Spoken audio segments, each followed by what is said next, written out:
Dude, the only thing that keeping PlayStation alive might be Xbox games. The pathetic incel PlayStation crowd, the pathetic Peasant Station 5. I think those clips right there tell you everything you need to know about this guy. And what's even worse than that is that this guy is married and has a child. I've seen it on his Twitter. He claimed it himself, which makes it all that much more pathetic. Recently, I've been making videos on PlayStation fanboys, and I've just been waiting for the opportunity to do one on an Xbox fanboy, and the opportunity showed up when I seen this guy's channel. He uploaded a video called PlayStation Having a Rough 2024, so let's go ahead and react to that. Dude, the only thing that keeping PlayStation alive might be Xbox games. No, these platforms, Xbox and PlayStation, are kept alive because of multi-plat games. Believe it or not, most people who buy an Xbox or a PlayStation are buying it to play Call of Duty or FIFA or something like that, Fortnite. Only platform kept alive and kept going because of their exclusive games is Nintendo. Like, PlayStation might go out of business truly without Xbox saving them. Hold on, how many PlayStation 5s have been sold? 50 million, yeah, you're right, bro. They're about to go out of business. They're broke as fuck. They'll try to foam up. I imagine a bunch of PlayStation dudes in parties together being like, yo, trying to foam up. Y'all want to get in the bathtub together?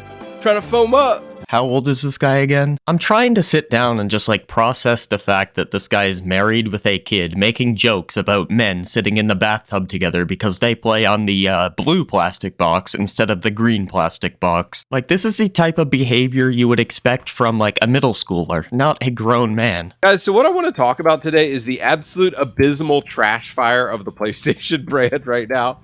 PlayStation has been having a rough 2024 because last year they announced that a bunch of live service games were going to come out, and we're starting to see those games. So Foam Stars came out and Helldivers 2 came out.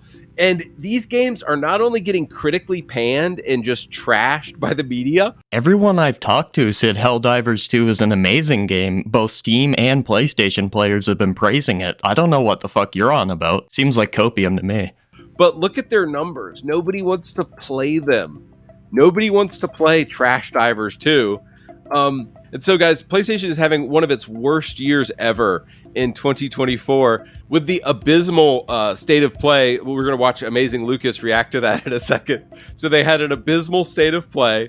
They had Last of Us 2 remastered released again, completely unchanged. I will agree that The Last of Us 2 did not need a fucking remaster, and they should have done Bloodborne instead. And they're charging for it, and you... PlayStation incels are paying for it. Another thing you'll notice about this guy is he likes to name call a lot, calling PlayStation players peasants and incels and just other meaningless shit. They had Foam Stars come out. It bombed, not only critically, but nobody's playing it. I can agree, Foam Stars is just a cheap ripoff of Splatoon. And then Helldivers 2 came out, bombed according to critics, and nobody's playing it. Nice argument, Senator. Why don't you back it up with a source? My source is that I made it the fuck up. If nobody's playing it, then why is it in the chart on Steam for the most played games? You can't even make this shit up anymore. Absolutely just spiraling in a death loop right now on its Steam review scores. This article says, Helldivers 2 dev in crisis mode as matchmaking problems hit the co-op shooter's launch. CEO says we are seeing the issues and advises joining friends directly. Helldivers 2 has since been taken offline. Guys, this is the difference between Xbox and PlayStation. Okay, the reason why the game had negative reviews, by the way, they're much more positive now. I think it's up to 80% positive. But it's because the servers were having issues the day the game came out, I think it was. And obviously, you need to connect to the servers to play the game. So a lot of people were frustrated and left a negative review. The second point is you act like Xbox games don't go offline as well. I don't like the trend of making games online only, but it is what it is. I've just accepted it at this point. Xbox understands the future, is way ahead on multiplayer games, way ahead on live service games. Sea of Thieves, Halo, Xbox is so far ahead on multiplayer. They've always done it really well. And PlayStation, it's like, guys, it's time to let the training wheels pop off. We know y'all know how to make dad simulators. We know y'all know how to make press X to move a log, dad didn't hug me enough games. Holy shit, dude. This has to be the most toxic fanboy I've ever seen. Well, no, the Amazing Lucas is probably worse, but the second most toxic fanboy I've ever seen. It feels like he's speaking from a personal experience here. But this is the big leagues. And you can't compete with Xbox because Palworld has 2.1 million concurrent players and you're squeaking by with 60,000 concurrent players. Why are we comparing the amount of active players on PC when we're talking about Xbox versus PlayStation, two different consoles? I get that Pal World is on the Xbox and Helldivers is on the PlayStation, but why the fuck are we comparing Steam numbers? Shouldn't we be comparing, like, console sales? Jeez, dude. Like, we're not the same. PlayStation and Xbox is just in a different league entirely. And I know everybody's spreading all this doom and gloom about Xbox and what's going to happen. We know Xbox is going to keep making consoles. Yeah, no shit, dude. PlayStation and Xbox are two brands that will probably be around till the end of time. We know Xbox is coming out with a handheld, and we know the company is worth trillions and trillions of dollars. So no, Microsoft is worth trillions and trillions of dollars, not Xbox. I know Xbox is owned by Microsoft, but they're not putting all that money into Xbox. They also do Windows and shit like that. guys, whatever happens with the Xbox brand, we eaten just fine. And anybody who's upset that Xbox's games might go to other platforms, I'd tell them PlayStation games go to every platform. I'm playing PS5. Any PS5 game I would want to play is on the PC. Yes, every single PlayStation game now that's coming out is coming to the PC as well, I'm pretty sure anyway. Or at least most of them. Just like how every single Xbox game is going to the PC. That's the way it should be. Honestly, if it were up to me, every single game would be available on every single platform, so then that the companies, Xbox and PlayStation, Microsoft and Sony, would be forced to innovate and add cool features to their console to get people to buy it, instead of just locking games behind it. So, PlayStation doesn't even have exclusives. Like, the idea of exclusives in our modern day is kind of going away entirely. That exact same argument could be made towards Xbox because both PlayStation and Xbox's games are going to the PC. But look at this score on Steam. Look at this spiraling death score for Helldivers 2 on Steam. Now that the servers have been fixed, that score is closer to an 8 out of 10. But I will admit, yeah, like, have your servers working at launch or you're gonna get like 6 out of 10s on your game. Nobody chugs copium more than PlayStation fanboys, and we see that in this tweet. It's ironic that you say that because this entire video comes off as a massive coping session due to the fact that Helldivers 2 is a successful and fun game. We're not even in the same league, and so I think really what you see with the PlayStation community is they need a microscope to find the W for PlayStation, and they'll keep looking for that W. They will look with a microscope for their micro penis forever. He's speaking from personal experience, and it's not PlayStation looking for a W. I'm a PC player. I have not turned my PlayStation on in I don't know how long now. It's been like half a year. But yeah, it's not just PlayStation fanboys looking for a W. I play on PC, and I think it's a really good game. This is what I don't get about console fanboys. Like, if there's a good game that comes out and it's not on their precious plastic box, they'll immediately just trash the game. Here's more copium from the pathetic incel PlayStation community. Once again, he just resorts to name calling. Like, holy shit, this is so fucking childish. Kami said, Helldivers 2 reaches over 50,000 concurrent players on Steam in 90 minutes. It's already the 4th highest PlayStation launch ever on PC. Yeah, dude, like I showed with the graph earlier, that's not good. Well, the number now is between 200 and 300,000, and it might hit an all-time new record. We don't even know if that's the highest it's going to reach yet, so give it time. Look at your other PlayStation exclusives launching on PC. Well, that's because these aren't new games. Like, God of War and Spider-Man were already out on the PlayStation, so a lot of the people that were going to play the game already played it. And guys, just to compare Xbox greatness with PlayStation trash here, 800,000 concurrent players right now versus 63,000 concurrent players. It's like, we're not the same. We're not in the same league. I want to bring your attention to the most played games again. Look how fast Helldivers 2 is climbing up. Like you showed there, it's like 50,000. Now it's near 300,000, which is only like 40,000 less than Pal World. Let's look at some of these review scores for Foam Stars and see how it's been doing. PlayStation, they always tell us how important review scores are. So let's see the review scores for PlayStation exclusive Foam Stars. This is just cherry picking at its finest. Find one game that sucks on the PlayStation and just say it represents the entire PlayStation console. This is the same shit that console fanboys always do. If you guys remember when Forspoken came out, a lot of the Xbox fanboys said, PlayStation shit because they have Forspoken. And then when Redfall came out, a lot of the PlayStation fanboys were saying, Xbox is shit because they have Redfall. It's such pathetic cherry picking. Dude, look at this anime art style. Because PlayStation owners are anime-loving incels, so it makes sense that the game would look like that. But guys, well, according to this guy, if you play on PlayStation, you just get no ass. Dude, if you want to understand like what a PlayStation dude is into, just look at this anime. Look at this cheesy incel basement dweller anime art style. Like this is what PlayStation dudes are into.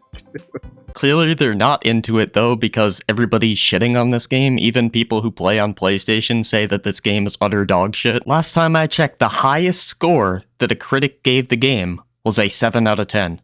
That is the absolute highest. So yeah, people aren't buying this shit. Oh man. So yeah, Foam Stars is absolutely in a death spiral right now. But maybe Helldivers 2 is doing better. Let's see what the old Helldivers 2 reviews are. Oh, that's not good. 4.4 out of 5 isn't good. That's like a 4.5 stars, 4.5 stars. That's pretty fucking good. Guys, this is what PlayStation is offering to you. These are the polished, critically acclaimed games that the PlayStation brand is delivering to you right now. I also thought this was interesting. So we've talked a lot about the disaster of Last of Us Part 2 Remastered.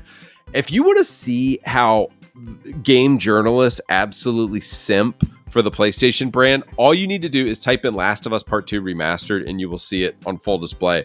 I think a lot of the reason that journalists simp for Sony games is because they're very cinematic focused, and a lot of journalists, for some reason, really like those style of games, but I don't know, I could be wrong. And then you have people like IGN that will give an 8 out of 10 to literally anything. I mean, they gave the fucking PS Portal an 8 out of 10. Handheld, or has to compete for the household TV. This is the Xbox tax. This is what we're talking about. So everybody on social media is trashing Last of Us Part 2 Remastered, and all of these websites are coping and capping for it. Yes, The Last of Us Part 2 Remastered is worth it. 3 convincing reasons why. The Last of Us Part 2 Remastered review, why the PS5 version is worth it. Yeah, I'll definitely agree. A lot of these like media outlets do really simp for a lot of the, let's just say, less than desirable Sony products. Now, just for context, absolutely nothing has been changed. It looks the exact same as the original game. Nothing has changed. They're re-releasing it again, and people are paying $100 for it. Yeah, I'll definitely agree. The Last of Us 2 Remastered does not need to exist, and I don't know why anyone would ever buy it when the original Last of Us 2 exists, and it looks the exact same. These joke journalist outlets are saying it's fine. We will still take them so valid now. And of course, IGN owns by the same company that owns the database, and they're all PlayStation 3, PlayStation 3, guys, this is the Xbox tax. This is why people are so mad when Xbox wins so hard. It's because of stuff like this. Oh, it's guys, your house is desolate. The house of PlayStation is falling apart right now, burning down. Because all you're offering now for the price of you is Last of Us Part 2 Remastered remake. So, by the way, Last of Us Part 2 Remastered remake, remake, Helldivers 2, which bombed. Helldivers 2, which bombed. It bombed so hard, and that's why it's in the most played games on Steam at the moment. Okay, dude. Bombed critically, and nobody's playing it. MLB The Show 24, which is on Game Pass. Rise of the Ronin, which is PS3, Ghost of Tsushima. Stellar Blade, which is an anime game for incels. I like how this guy just calls like anything anime for incels. Like, yeah, you just get no ass if you watch anime. Showing Sony's first-party output over the years, because I actually think this is interesting.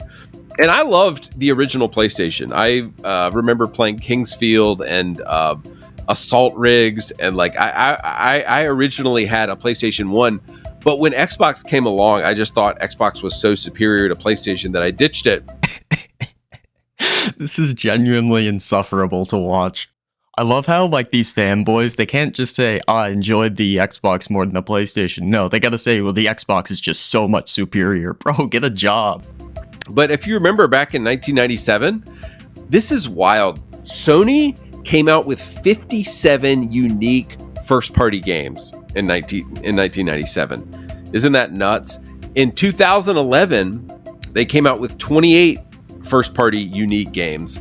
In 2018, they came out with 10. And in 2024, if you don't count remakes and just re-releases, they only came out with 7 games. They're only planning to come out with 7 games. Now, correct me if I'm wrong, but back then, years ago, with all those games, I don't think Sony made all those games. They just published them. Also, games nowadays take a lot longer to make. I mean, you've got games nowadays like Cyberpunk that take an entire decade. Now, I will say this. I feel like the PS5, Xbox Series X and S, this generation just doesn't really have that many games, or that many great games. I don't know if it's because games nowadays just tend to focus more on the visuals and the graphics rather than the gameplay, and that makes them take longer to make. I don't know the reason, but it just feels like this generation is kind of lacking across the board. This year. Guys, so in case you don't know, first-party content is unique content that's only available on that platform. And as we know, Sony's games aren't even exclusive anymore because they're all on PC. So Sony has no unique content anymore. It's just essentially become a console like any other console. I don't know if you know this or not, but it doesn't really benefit them to keep their games only on their platform when they can expand it to other platforms and get more revenue. It makes sense that they don't put these games on the Xbox because that's their direct competition, but to put it on PC makes sense because most PC gamers are not going to buy a console. But if Sony puts their games on the PC, a lot of these people will check them out and buy them. And I think recently with Helldivers 2 coming to the PC day and date, it proves just how much of a market there is on the PC for PlayStation games. And I think they'd be foolish not to go day and date from here on out. PlayStation is dying and dying.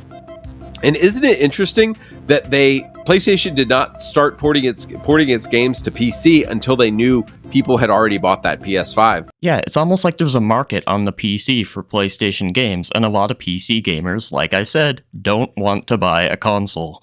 Because people knew, Sony knows people aren't going to buy the next console if they know that their games are just going to come to PC. Trust me, people are still going to buy PlayStations and Xboxes when they come out. Like, just because all the games are available on PC doesn't mean everyone's going to move to PC. Also, I guarantee you that, like, the average casual gamer could give less of a fuck what other platforms their favorite game is available on. I really don't think PlayStation is equipped to handle where this industry is going, and Xbox is going to be slowly crushing the head of PlayStation over the next 10 years. I love the way that console fanboys describe things, dude. Xbox will crush the head of PlayStation. Bro. Alright, so for the rest of the video, he just spends it reacting to the amazing Lucas and Reforged Gaming, so I'm gonna go ahead and wrap it up here. Yeah, like, dude, holy shit. That was insufferable.